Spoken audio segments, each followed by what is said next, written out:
You crazy mother. Yeah. It's just BurnEye. Hey, Bernie, just like last week, huh? Weekend at Bernie's.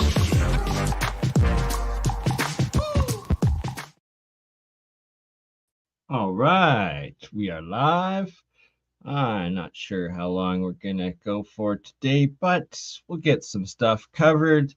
We're gonna go over more of what we see here between Bert and Ernie with the MonoAtomics as well as the both colloidal as well as ionic material in that jar, the all white. It's a combination of silver, of zinc, of copper, and of titanium. All four of those metal elements in that reaction. And then to the right there, we see the ice cubes, frozen field forces that is clearly demonstrating structured water, and that in my gold water, my ionic,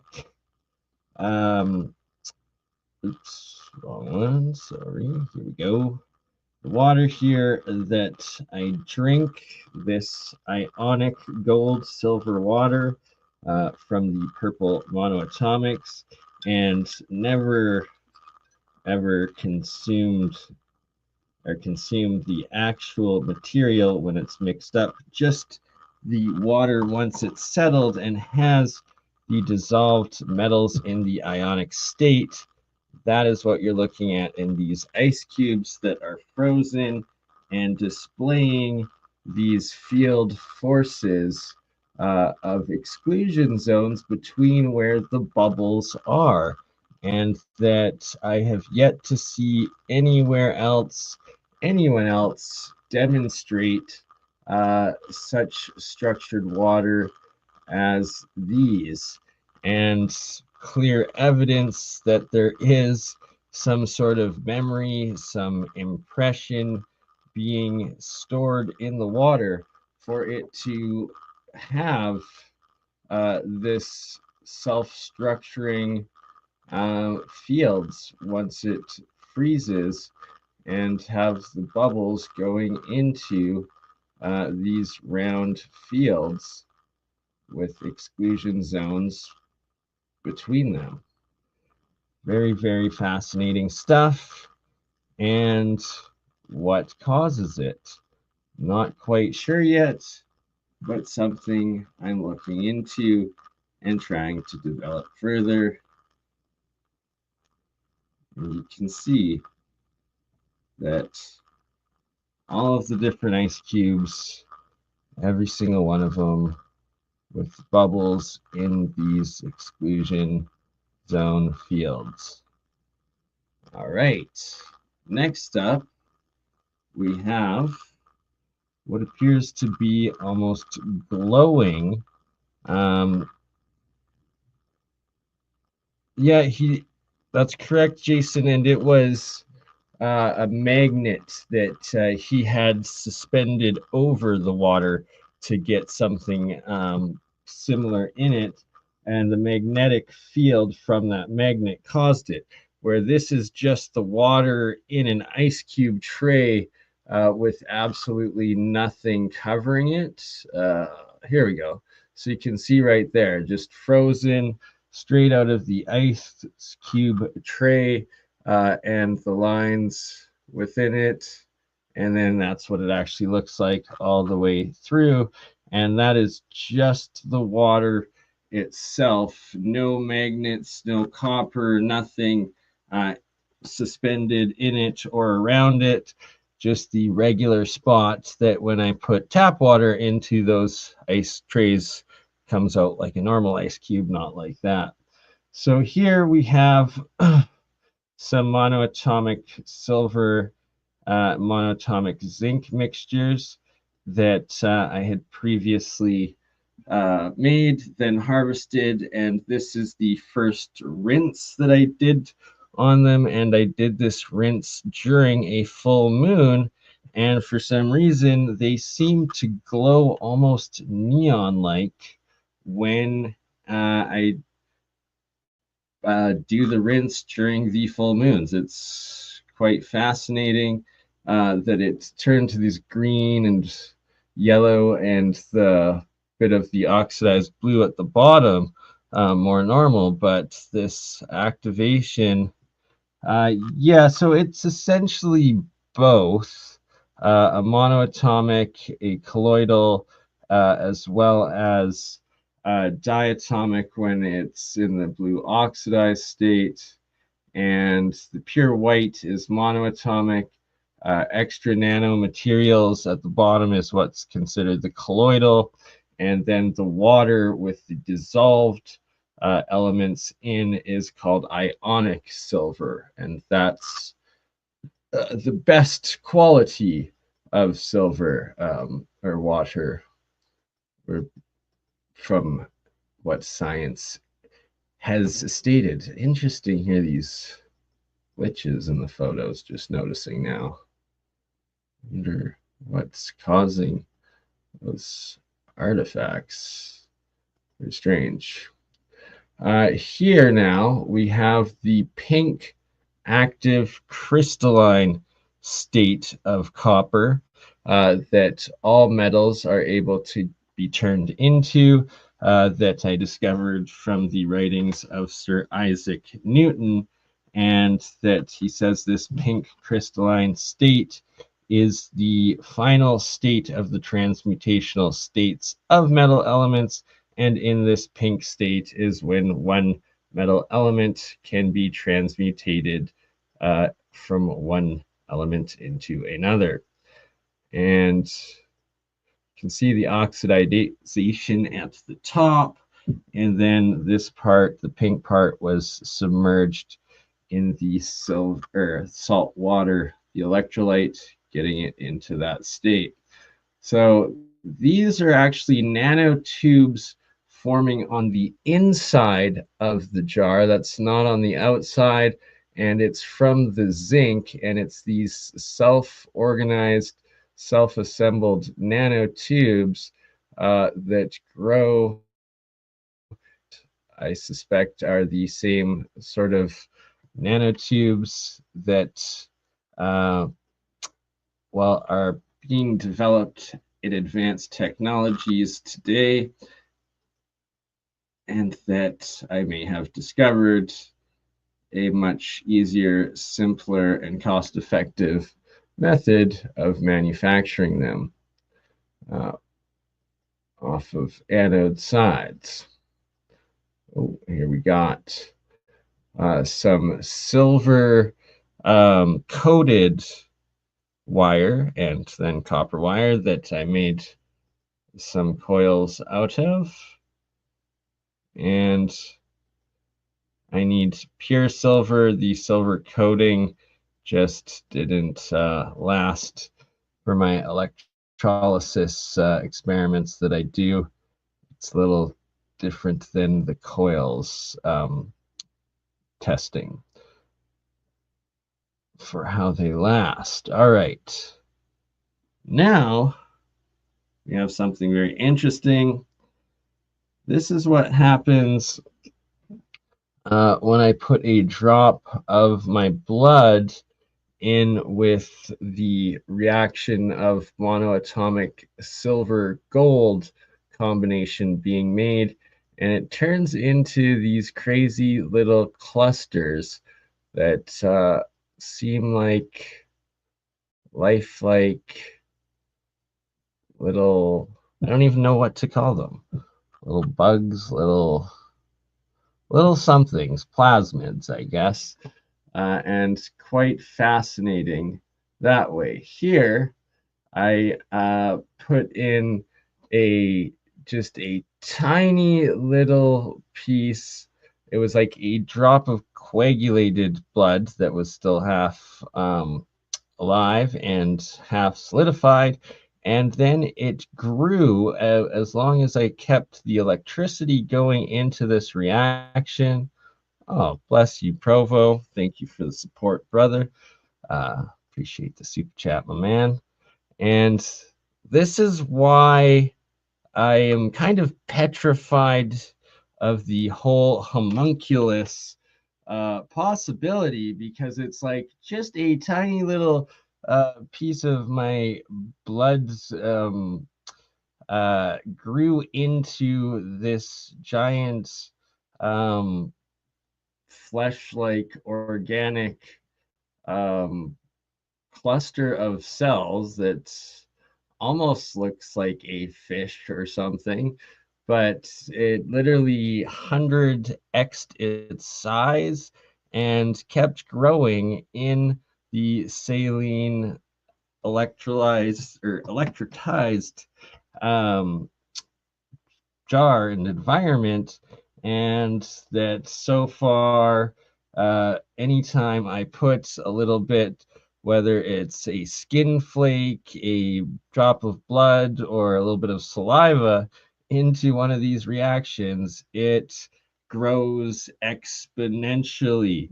So yes, I highly suspect, Bob John, homunculus is a real possibility, real thing, and why I have never ever attempted it, because I don't need a little Bernie homunculus running around.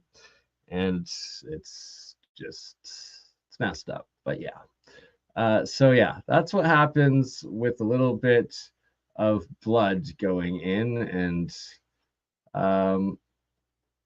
yeah, fully suspect the homunculus could be a thing. Right? Yeah. Well, it's all monoatomics. That's the thing. Everything breaks down, and that's why the desperates out there that don't fully understand this science, but no, there's something to it.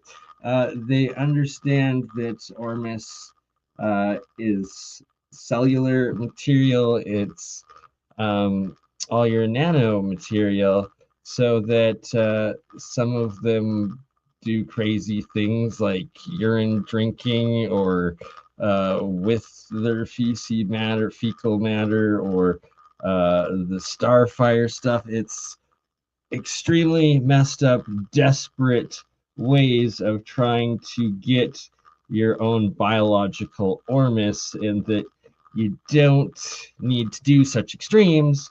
You just need a drop of your blood into the electrolysis reaction, and it will replicate your amino acids and your nanomaterial for you. So this one, you can also see pinkish. I had just put a drop of my blood in, and then the cloud of silver starts bonding, and at the very top, the white foam starts forming as soon as you put a drop of blood or skin or any sort of your biological material in. Instantly on the cathode side, with the atomic hydrogen that's produced in the electrolysis reaction, a flake of white material attaches and pops up, and it is this replication of your amino acids, of your biological nanomaterial. And it keeps growing and growing, as you see here, and as long as there's electricity going in, it just grows. Here, this reaction, stuff like this, absolutely toxic, and never ever ingest or even touch anything like this. It's so in here there's both aluminum, zinc, and copper, but you can see that it's going into this red active state. You have the pink state on that aluminum foil there, and this yellow, what the alchemists call sulfuric state. Not sure if it actually is. Most likely is not, as it doesn't smell like sulfur, and well, that would just require a massive transmutation of salts into sulfur or metal into sulfur, which not thinking is happening in this, but just going off what the ancient alchemists referred to as the yellow sulfuric state. Okay, we're at the end of that one. Now we shall look at this one. So in this reaction here, you can see the pure monoatomic gold down here. So it's actually got some nano gold that was coming off of the gold anode, as well as the white monoatomic gold, and it absorbed together, kind of bonded, and you have both nano solid gold, aka colloidal gold, mixed or attached with the white monoatomic golds in it. And I was using a silver cathode and a gold anode that you can't see behind it here, and that is white monoatomic silver and gold up top there. Yes, so you need a electrolyte with a small amount of electricity, or you don't even need electricity, you just need a electrical differential between the anode and cathode, or the two metals, or the two pieces of gold or silver that you're using. And what I mean by that is just connecting two wires from each of, whether it's gold or silver, from one piece to the other. The reaction will be slower, but it will still form the monoatomics off of it. And that is how the process is done. And again, now you can see more of the white monoatomic forming, and the jar to the left, more of the pure white monoatomics that I had previously collected, this one being pure silver, the silver with a bit of gray nanomaterial at the bottom, the gold with the gold nanomaterial. So there you can see the little 10-gram bar of gold as it breaks down. Yes, absolutely it does, but it doesn't equate for the amount and consistent reaction that then happens. So here you can see gold bar, silver coin in here, and the pure white monoatomic gold and silver together. And from all of the different alchemical paintings and symbology depicted throughout the ages claiming to show the philosopher's stone, many of them have two snakes or two vines going into a pond, with one of them having a moon as the flower or the head, and the other having the sun as the flower or the head, thus the moon being representing silver, the sun representing gold, and the snake or vine representing your electrical currents. You're going into the reaction of that water, making the philosopher's stone of silver gold monoatomics. That is what I believe to be.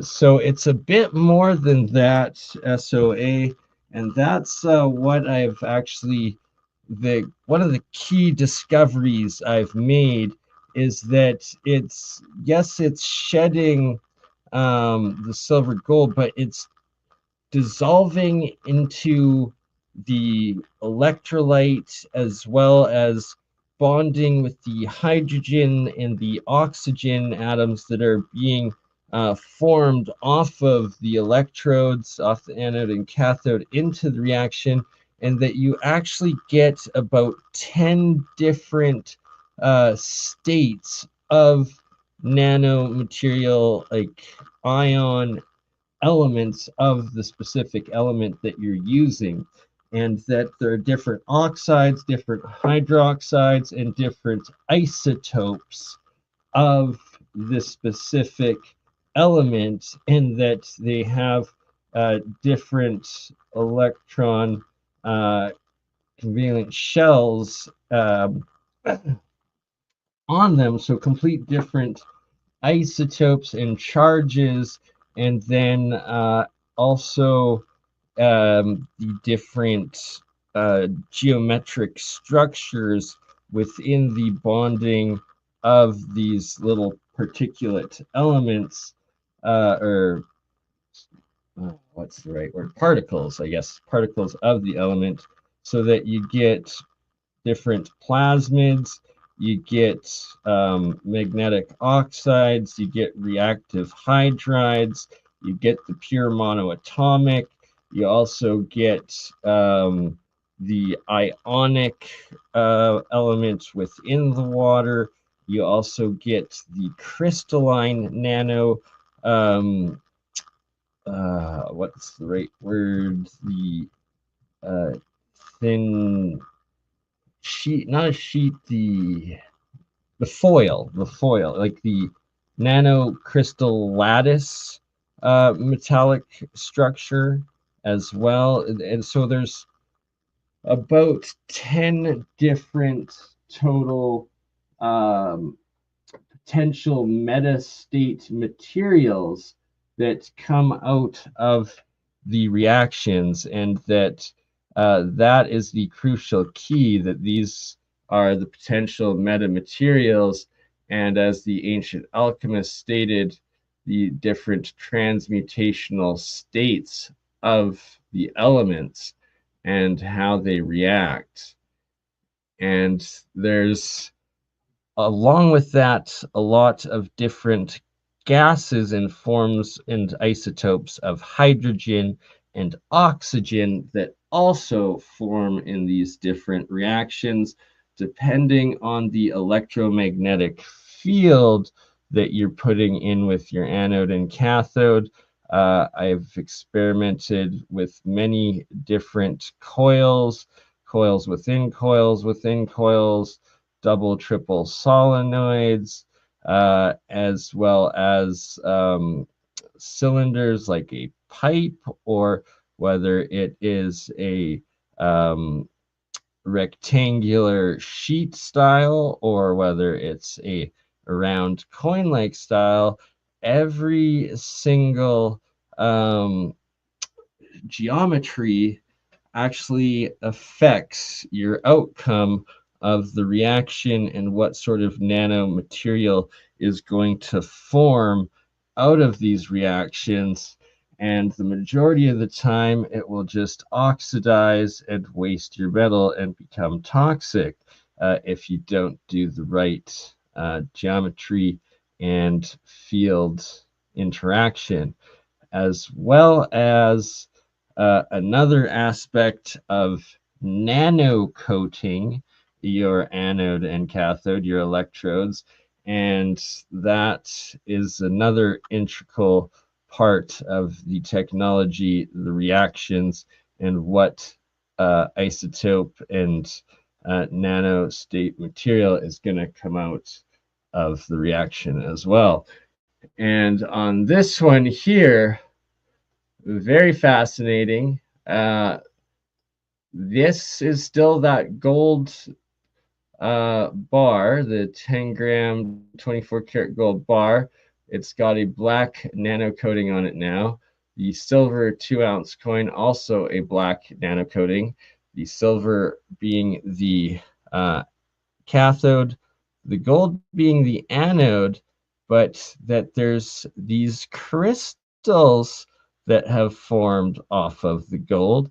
anode, and it's a pure white, fluffy, hairy, like gold crystal material that grows and collected off of that. And that is yet again another potential metamaterial crystalline nano state of pure gold element. And is it self-arranged monoatomic, or is it something different? And thus, why I need funding for access to microscopes in labs to be able to check the bonding on them and the actual structure of the materials. Here, this picture taken a few days later as the gold crystals continued to grow even larger. And could be gold silver, could be the silver attaching onto it. Not entirely sure, right? But growing off the gold anode. Here we have this crazy dark black gray coating that grew on the coating on the cathode of a triple copper solenoid cathode here, and another very interesting state of nanomaterial, potentially, well, for those that know, you know what I'm implying, but just for safety purposes, not going to actually say what that potentially could be. And here again, you can see this nice monoatomic material forming at the top, and then another layer 2/3 of the way down, and then some more collecting towards the bottom. And this one, you can see the pure gold anode with the gold straight coming off, falling down, and oh yes, Rachel Osborne, I desperately need a good microscope. But so here we have, I had put a drop of blood in, that's why it's reddish, and then the gold nanomaterial that's coming off, and you can see both white monoatomic gold coming, as well as gold colloidal nano gold coming off and mixing in with it, turning into little plasmid nanoclusters.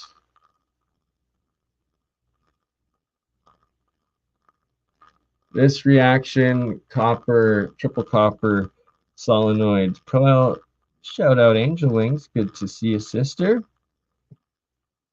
Wishing you a blessed day, and wishing everyone a blessed day and weekend. Thank you all for being here today. And so we got triple copper solenoid cathode, triple copper solenoid anode, and halfway down you get the blue oxidized copper, and 2/3 of the way up you have the CuH3, so copper trihydride. Might be saying that wrong, but yes, it's a hydrate and an oxide, both forming off of the same copper. Ooh, motion. And that it forms these boundaries, these electrical differentials of self-organization, the charge differential, and that the hydride charge versus the oxide charge completely different and forming the boundary and the separation. Here, this reaction is dried down. I let dry out, but showing to preserve the nanotube structures that form and be able to take some samples of it, and that all of this material, you got the red state, the yellow state, the white state, blue state, some pink state, and some state that is that's oxidized iron there, but that you get all the different colored transmutational states that come off and self-organize into these different structures, nanotubes, and layers of different hydrides, oxides, and isotopes of the original elements. And oh, bless your soul, sister. Thank you for your continued support, my friend, and appreciate everyone that's able to support this work. And yeah, figured it's time I start sharing and showing a bit of what I've been working on and explaining more of it. This just being a piece of zinc that was originally an anode, I isolated, oxidized some yellow down there, blue states. Can't actually see in that picture, but it turned bluish. Here we got more pure monoatomic. I believe that one is silver and zinc harvested. And the point of all of it is that each element, and that I've separately, independently gone and run with distilled water using a pure zinc anode and a pure zinc cathode. Distilled water with a pure copper anode and a pure copper cathode. With the pure gold anode, pure gold cathode, pure silver anode, pure silver cathode, and so forth, including with bismuth, including with iron, including with titanium, and several other metal elements. Point being, every single one of them, I have been able to create these 7 colored states that the Sir Isaac Newton and the other ancient alchemists speak of, and isolated it in the white state, the blue state, the pink state, the red state, the yellow state, the black state. And every single metal element goes into these different states. Oh, as well as aluminum here. So this is aluminum and copper and silver and copper, and that all 3 of these metals, both the silver you can see, the copper you can see, and the aluminum, all in the both pink and red activated states, and that's in a sealed jar, and that jar has been sealed for probably 4 or 5 years now, actually. And that there's also the yellow state, a thin line of the white state, and then the blue state of metal elements, and keeping them in this suspended activated state. And that I predict and need to have tests done that this red state could potentially be a superconductive activated state, and that it is a hydrogen or hydride potentially reaction and compound of the elements, and that it is a cold temperature but hot energy active state, and that they all this talk about the red states or superconducting states of when you get a metal hot enough, it turns red and glows.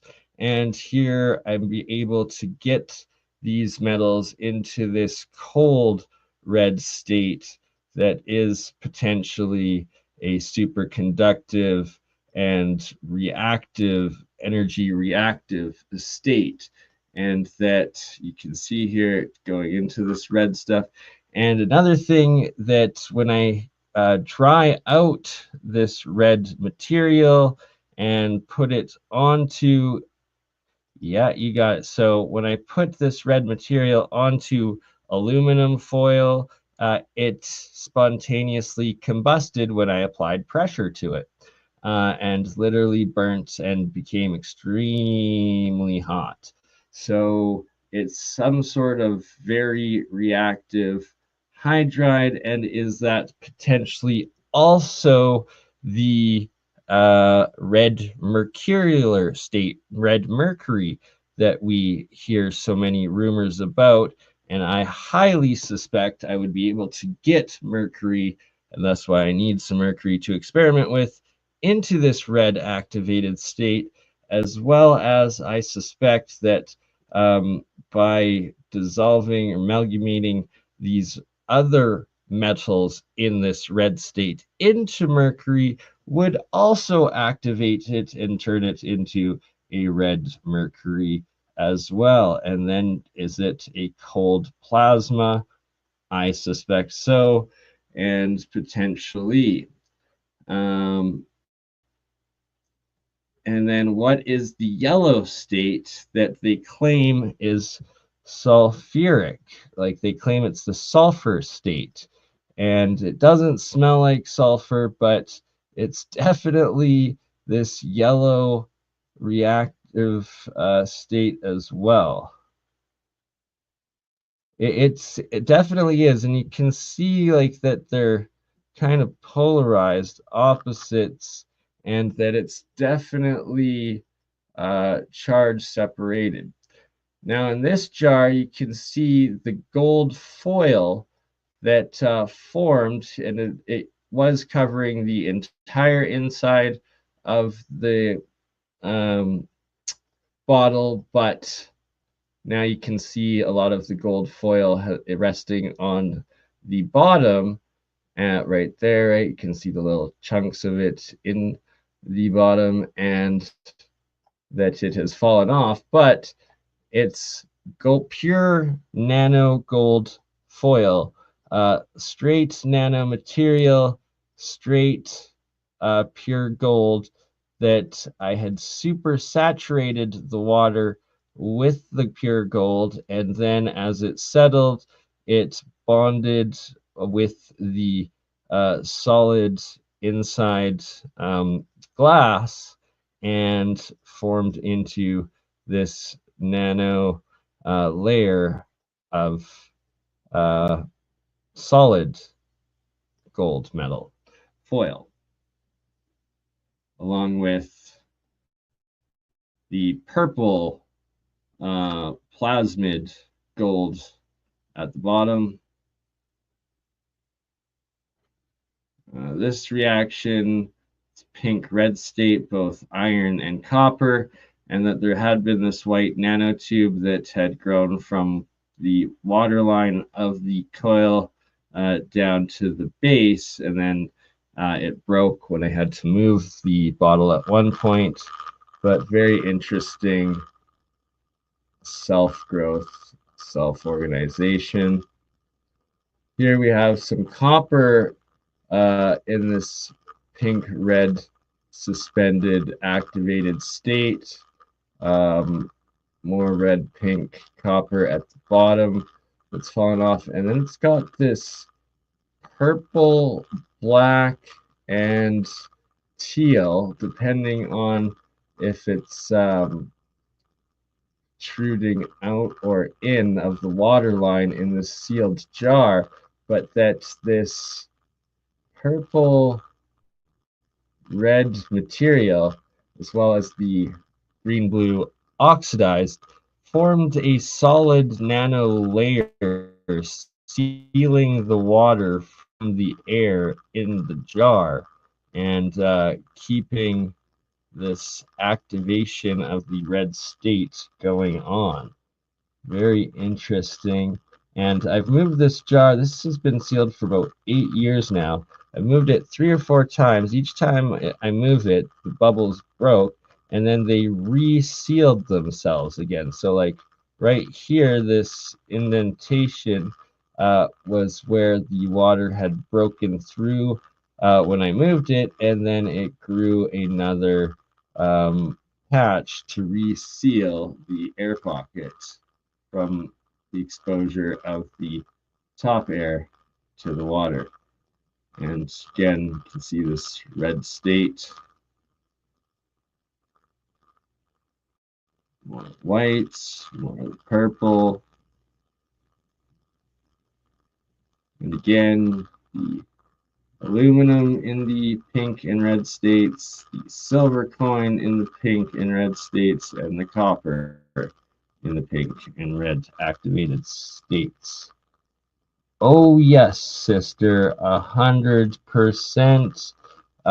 They will, and that's the next key aspect to what how I want to advance my experiments and develop the processes further. 100% a key part of what I aim to do with it. All right, let's look. What else do we got? Going. So I guess quickly show here the black nano coating state that happens. And there you've got like a white plasma glowing, the red pink state underneath the black coating. And on this one, you've got some of the red pink, and then the white metallic state when it's on the metal is actually a decay, and the ancient alchemists call it the calcification, and it is definitely corroding and decaying aspect of the reactions, and that it actually is extremely, I guess, acidic, like it will burn. It feels hot, but it is not. But very interesting reaction as well. Yes, Bob, these are definitely all coils that I'm showing a lot of. And yeah, there's so much more to the coil technology and what we're actually looking at. Here you can see a thin exclusion line of clear water between the very top of the MonoAtomics and the now starting to settle monatomic material. Now you can see the white corrosive breaking through more on that one and more on this coil as well. So this is monoatomic on the outside, so that's not this calcification. That's actually a layer being coated on the cathode coil, not the anode breaking down.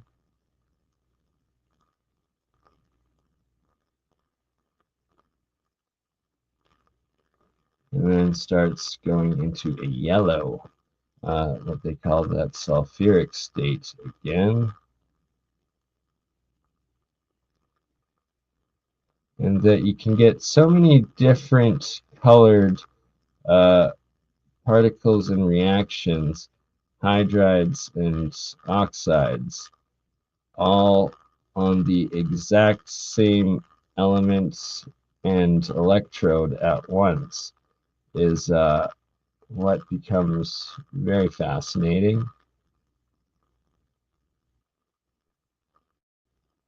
And you can see on this anode the bubbles, which are oxygen, and why another aspect of putting the solenoid coils in with the electrical charge, thus creating electromagnetic fields, and oxygen being magnetic and thus being held to the coil from the magnetic field, electromagnetic field being formed from the solenoid coils.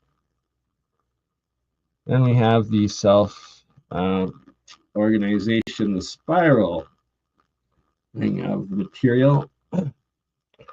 Happens quite often, almost all the time, when mixing new water in. Again, you can see it spiraling.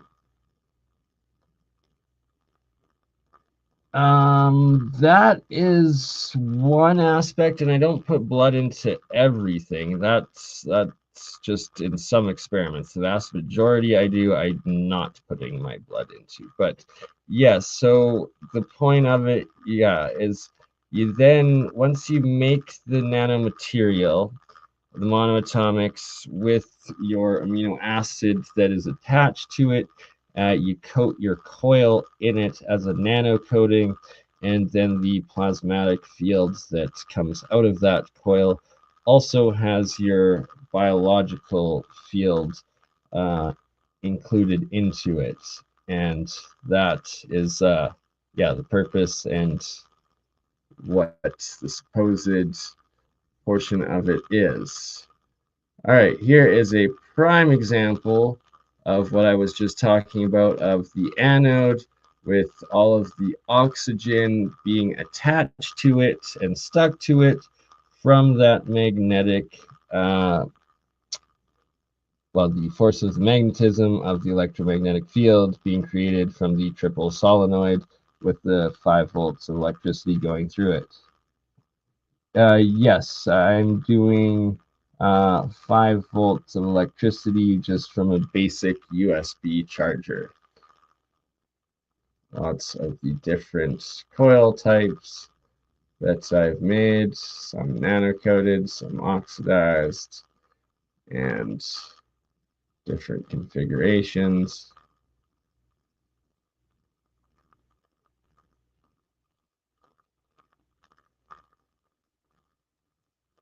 Showing the aluminum, copper, more of the spirals of the self-organization.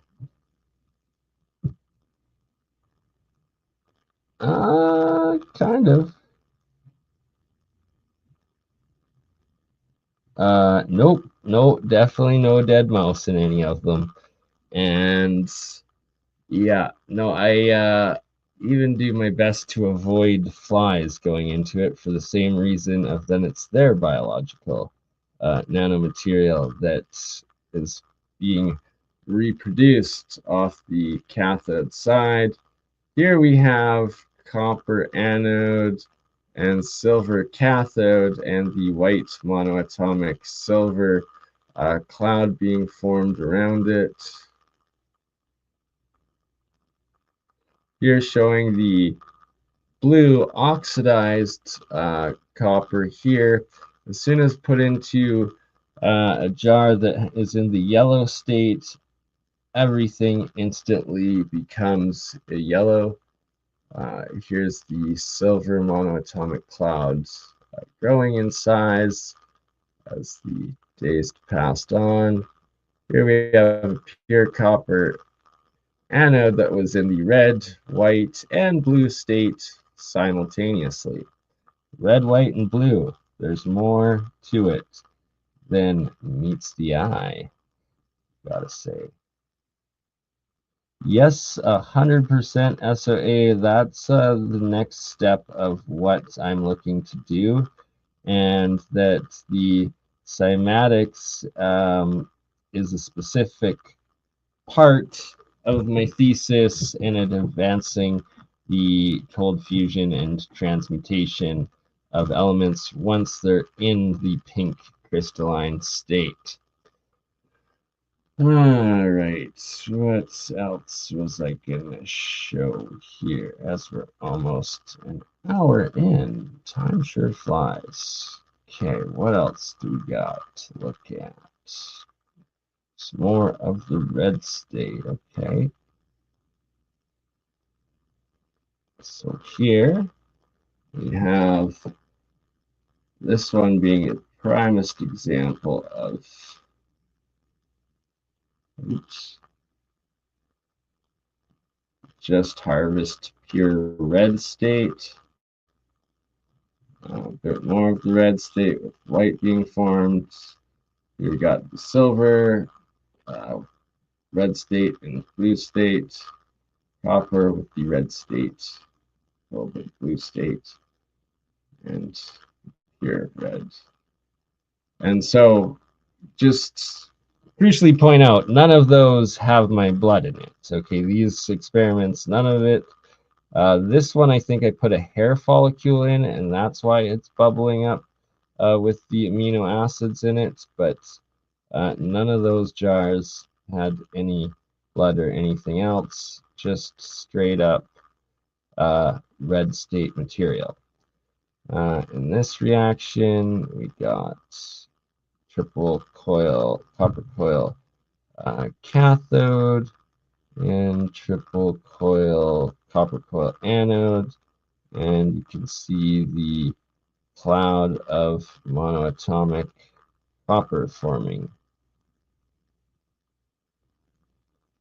In this reaction, the two double coils, some of the yellow state forming, and the blue oxidized state forming. And now, in this reaction, the same two coils, you can see the red crystalline state completely covering, growing off of the one coil. That is, I believe, the cathode actually. And in that pink red active state that Isaac Newton speaks of, that I theorize being this metamaterial, potential superconductive, and transmutational potential of these metals. And that all of these little dots there, those aren't bubbles, those are actual sparkles of glistening, because the copper is actually in this crystal shape that reflects light. It's quite wild. Here we got more of the red state metals, and both copper, aluminum, and copper and iron in that red state, copper and blue state.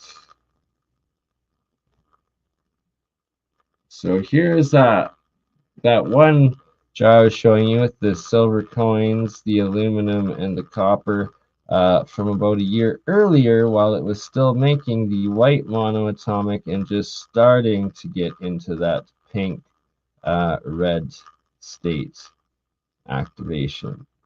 Here again, this one being iron and copper coil, and in that pink and red state with all of these little white glistenings. Those aren't bubbles, those are actually crystals reflecting light.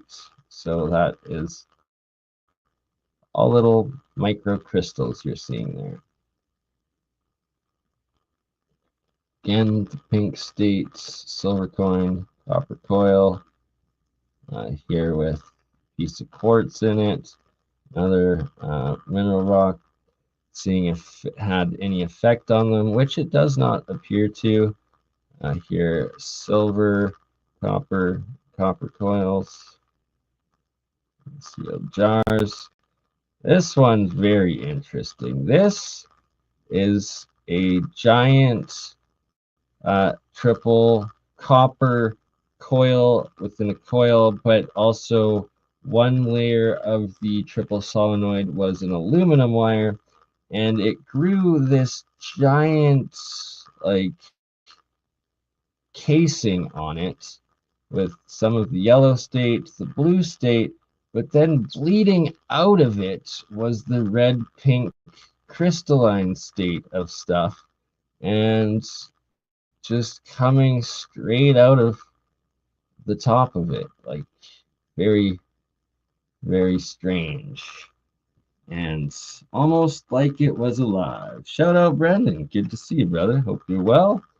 And yeah,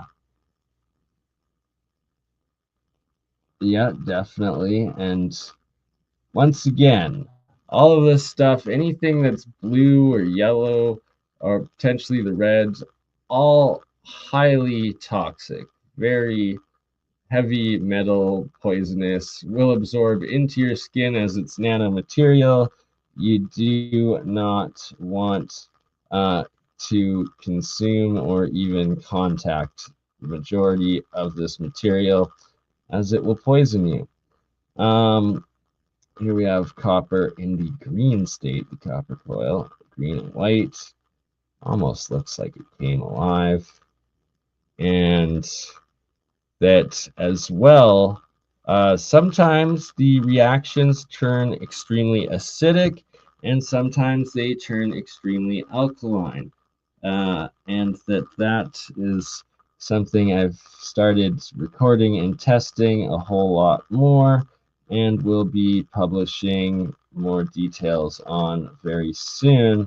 But for the time being, it's proprietary. So just letting you know, very careful with waters that you form with this stuff because, well, you could be then touching or thinking your magic water is magic, but in fact, you're drinking pure acid or pure base, right? Which just not what you want inside of you. Or touching your flesh. Here's a copper coil. You can see copper almost turning gold-like, but still copperish, and then both the red and blue state simultaneously. Here we have copper in a pure green state, as well as the red and the blue states. Green, blue, red, red, all just pure copper in these different oxidized and hydroxide states. All right, so that's the end of that photo gallery, and we're at exactly an hour in. So this is a good time where we'll play here a little bit of the Terrence Howard interview with the Demystifying Science crew, and they're awesome. Need to do another episode with them. Shyla wins. I don't want to get the names wrong, but great people and great interview they did with Terrence here. And there's a couple parts I wanted to try to cover here. They actually get some real science out of them. So let's see. Oops, what the heck?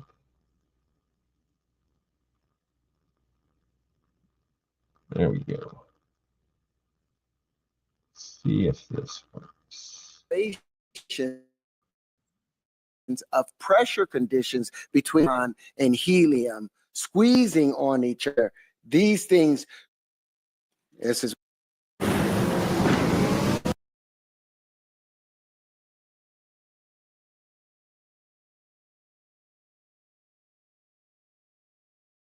what makes us happy. But let me do this last one. Go on. So now, whereas before I took 4 of the linchpins like this to make this, took 4 of these to make this. With the noble gases, it only takes 3 of these structures, and they will also complete. I don't know, I did that on the wrong angle. I need to overlap them so that they're there. 1, 2. And then once the third one comes in, so now this structure if you can look at the vortices, can you see this?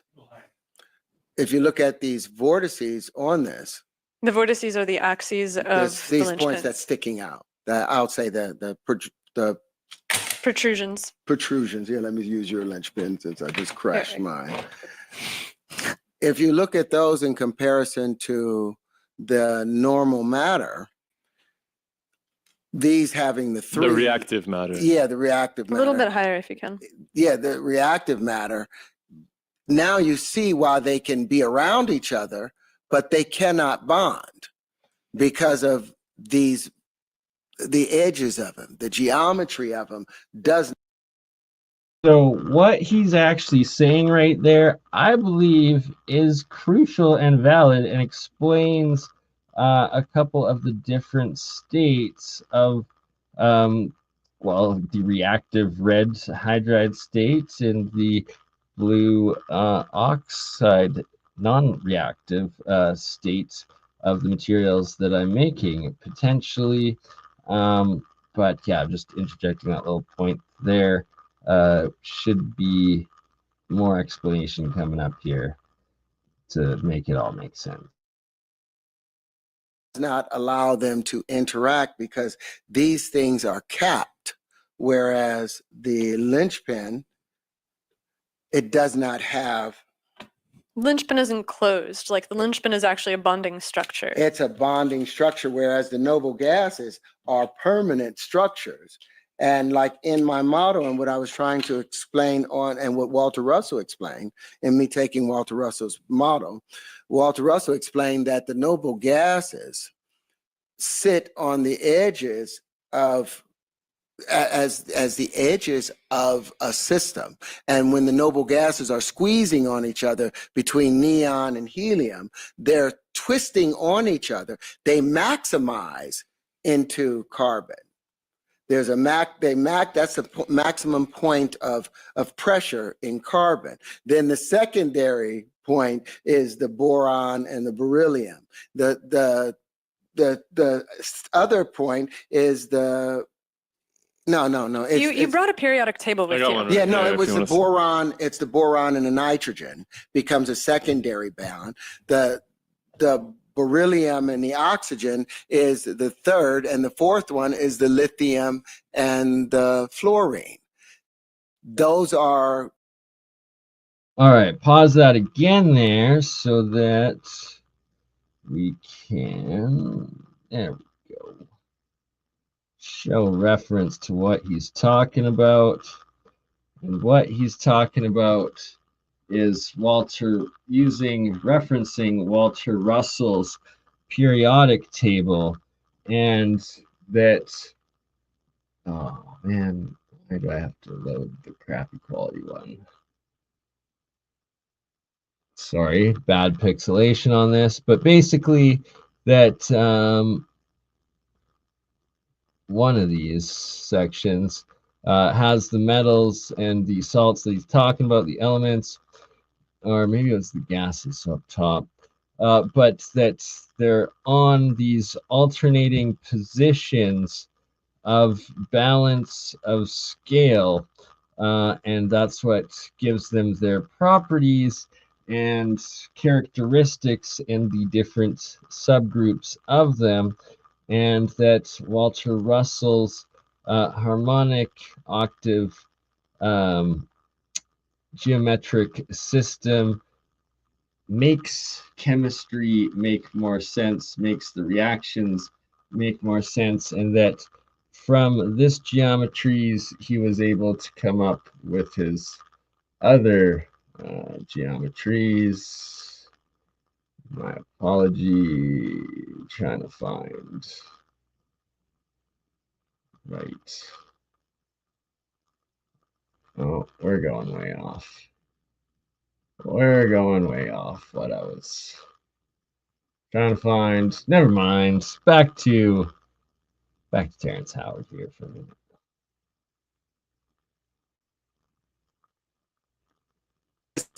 Iterations of pressure conditions between neon and helium squeezing on each other.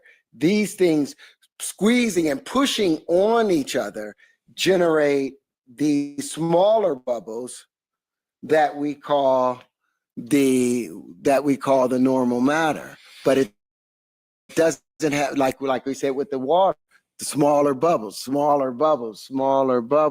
that don't have the same structure as it. One thing that I think might confuse people too is that you're working under the impression that there are elements, in the Greek sense, atoms that are smaller than hydrogen as well, right? So the fundamental of this harmonic system that you're proposing starts before the actual.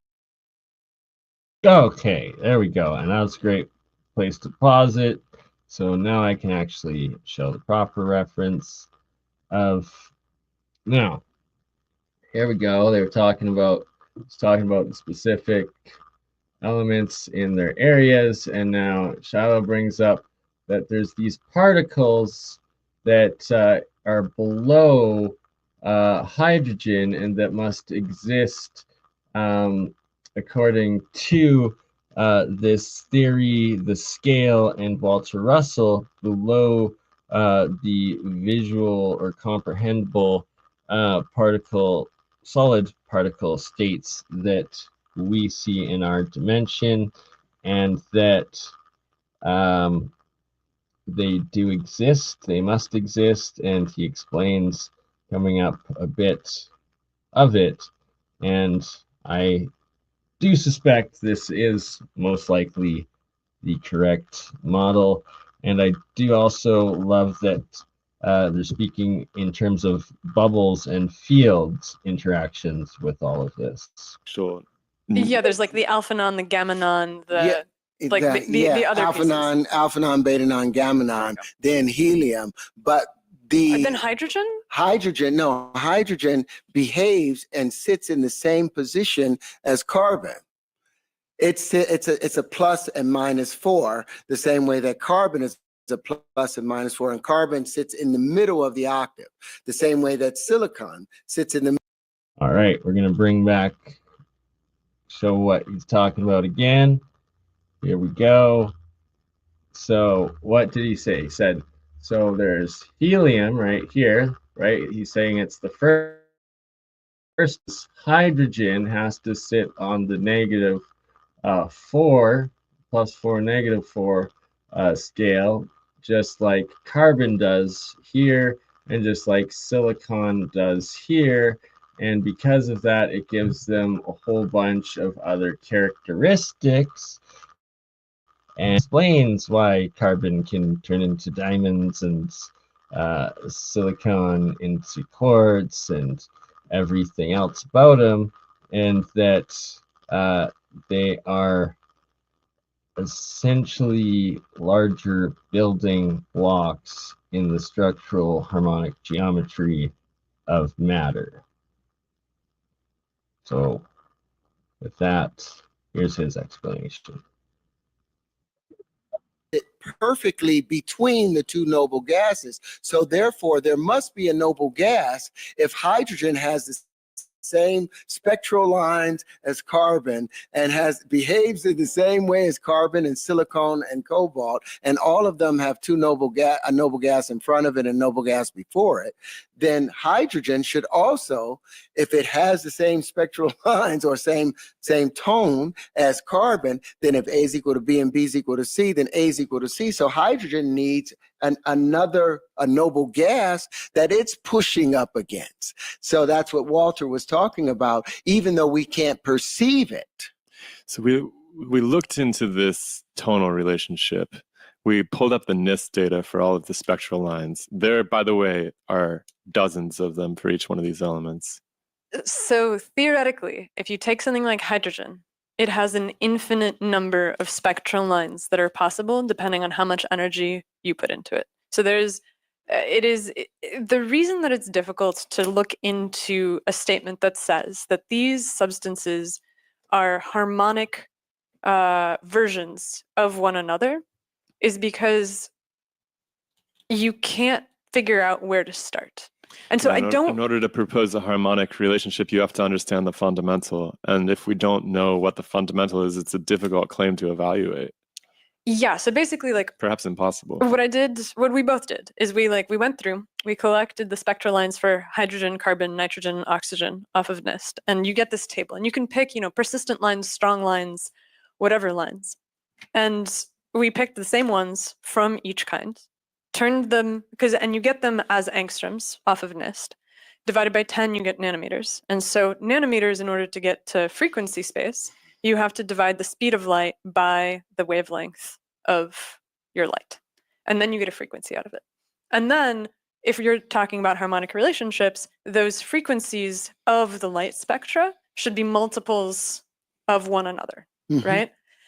Integer multiples. Integer multiples, right? So an octave relationship is like 1, 2, 3, 4, 5, like up to whatever. Well, 1 technically isn't an octave, it's the identity. But yes. I was going to say you get the fifth and you get all these other intervals that emerge. You do from the overtones. Yeah. But the thing is that I couldn't really find that relationship. There's definitely some lines that are multiples, like whole number multiples of other lines. But it wasn't like every single line in hydrogen is a whole number or gives a whole number multiple of that frequency in carbon. And I don't think that means that there is not a harmonic relationship. What's the tone of carbon and what's the tone of hydrogen? Well, so I It can has pull it up. technically infinite number of tones depending on how much But energy. the base color, The strong the lines. base color that's generated on the spectral lines for hydrogen.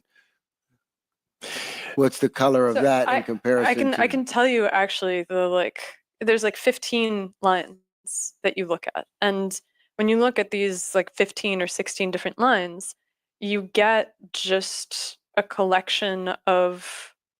Yeah, read a couple of them if you got it open. Yeah, hold on one second. We it's made a little loading. spreadsheet yesterday. We did. So in here, Terrence is about to call out the falsity of academia in the information that's provided in regards to this, and that they hide the actual resonant frequencies and true color charts of the elements. So just another minute or two for him to get to that point. All right, good little scientists put together a spreadsheet. Yes. Okay. We actually called up this lady who studies this at Skidmore, and we found she hadn't. We needed to go one step further, so we put together this table. So basically, this is over here on the left is you have hydrogen, and NIST gives you a bunch of data. So you have intensity, you have wavelength, you have the atom that it is the spectrum of, and where they pulled that. Did they give you the prime resonant frequency off of it? No, that's the Nobody thing. Like they don't knows. have one. They do know.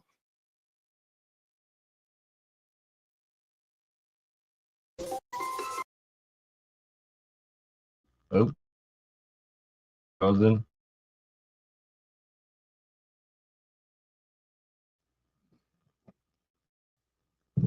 All right, there we go. Yes. No, they do know, and it's a key part of this technology. It blows open this cold fusion technology and harmonic scaling, and it's that it's hidden intentionally. They won't give it, and they most likely know it. And we'll just finish off the last little clip here, or portion of it, and I fully agree with Terrence on it.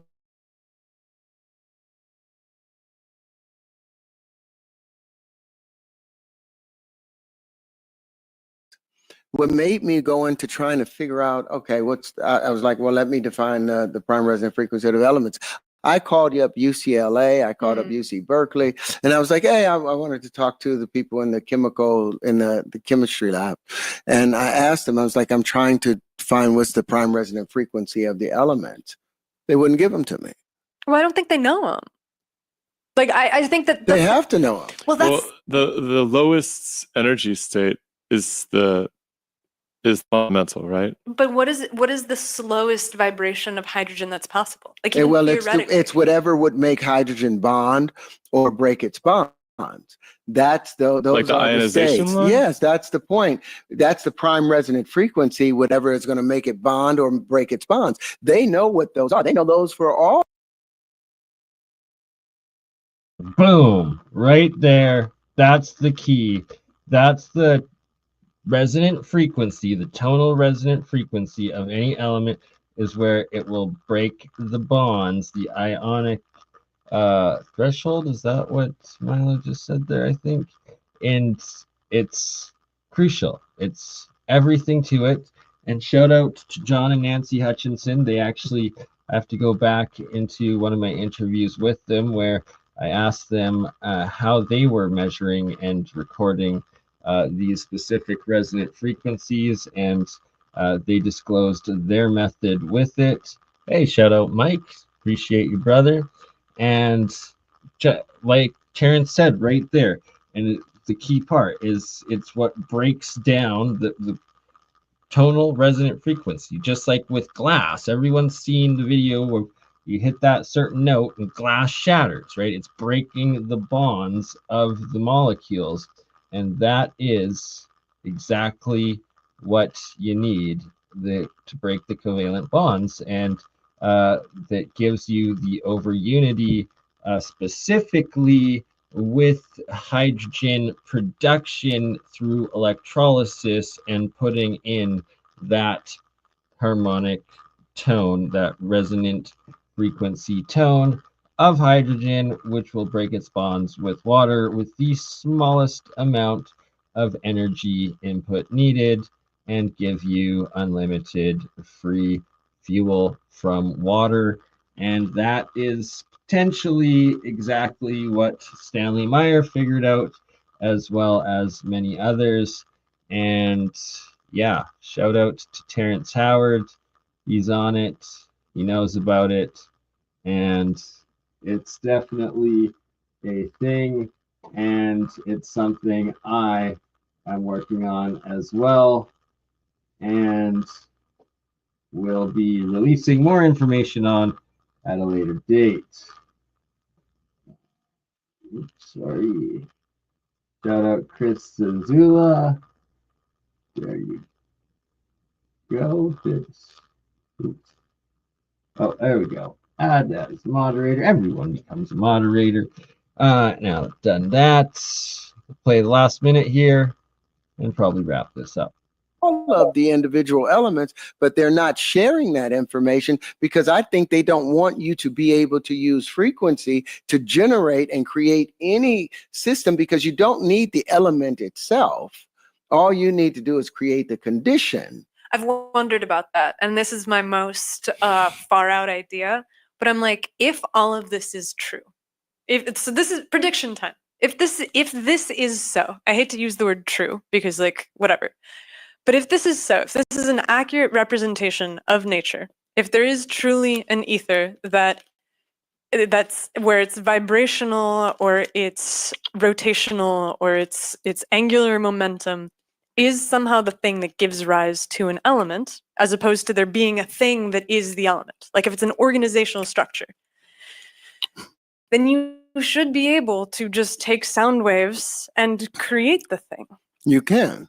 Like you, I don't think sound is the right word, but Sound- you should no, be able to sound- vibrate the substance. electromagnetic. No, sound waves, frequency. God said, let there be light, and there came to be light. And the first thing was the word. The word, The vibrations. light. Vibrations. I'll go with vibes. Vibrations, Vibes. okay. Yeah. Vibration I got you. creates light. So what does that mean though? Like for you? Because Shiloh I'm sure that Shiloh has. Well, I just think that sound, for all of the nerds out there, like sound is a particular kind of vibration that atoms do with one another. Okay. It requires a concert of atoms, essentially. Whereas light is some subatomic structure. That only requires a concert of two atoms. Yeah. And, you know, there's other, like heat is a different kind of vibration of the atom. Right? There's all these different vibes. Like I'm down with saying everything is vibes for sure. That makes perfect sense to me. But there are different kinds of vibes. It's all temperature. It's all tempo.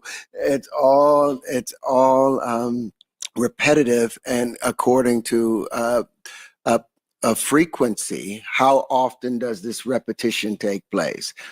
Everything comes back down to how often this change or this impulse takes place. How often is this wave created, and what that does in moving something. That's right. That's what Tesla said. If you want to understand the universe, you got to think in terms of energy, waves, and frequency. Energy, waves, and frequency.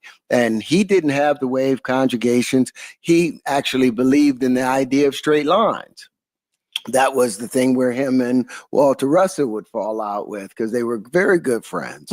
And Nikola Tesla was like, you need to take all of your work and put it into a capsule, a time capsule, and keep it there for 1,000 years, and then bring it out. And in 1,000 years, they'll be ready to understand what you're saying to them. I say 100 years, and the time is now, so it needs to come out. And that's why we cover lots of Walter Russell's work.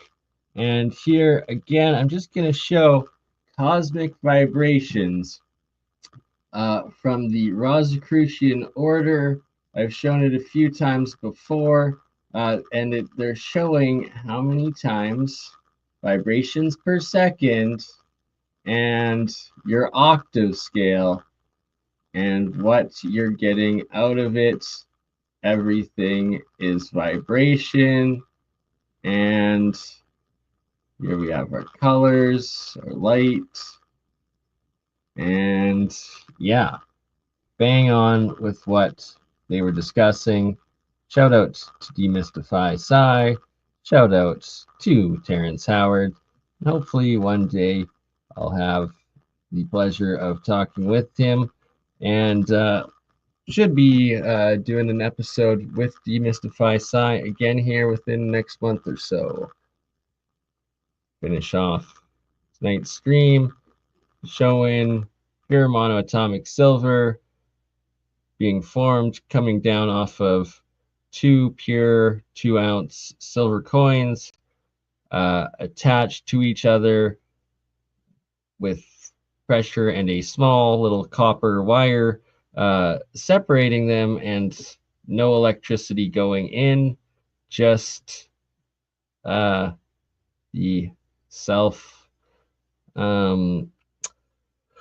self-organization or what am I looking to say here? The ability, the self-stabilization or equalization that forms between the two with the electrical differential of the wire, separating them and their depths into the electrolyte forms that small electrical differential, which then causes the movement of the electrons and then the particles and this reaction to happen. And yeah, with that note, love you all. Thank you all for being here tonight. And thank you so much, both Angel Wings, for your support and the renewal donation and renewal of membership, as well as of Provo $2 super chat. Appreciate it. And thank you so much, Conscious Content, for the $20 PayPal donation. I guess that's excellent news. Yesterday, my PayPal link was not working whatsoever, and I guess tonight it is. So thank you for the support, and anyone else willing and able, if you are and want to support my work in this channel, you now apparently can again donate to me through my PayPal link. And yeah, appreciate it, everyone. Thank you all. Have a blessed rest of your weekend, and hopefully see you all in the next one. Ta-ta. You crazy mother. Yeah. It's just Bernie! Hey, Bernie, just like last week, huh? Weekend at Bernie's.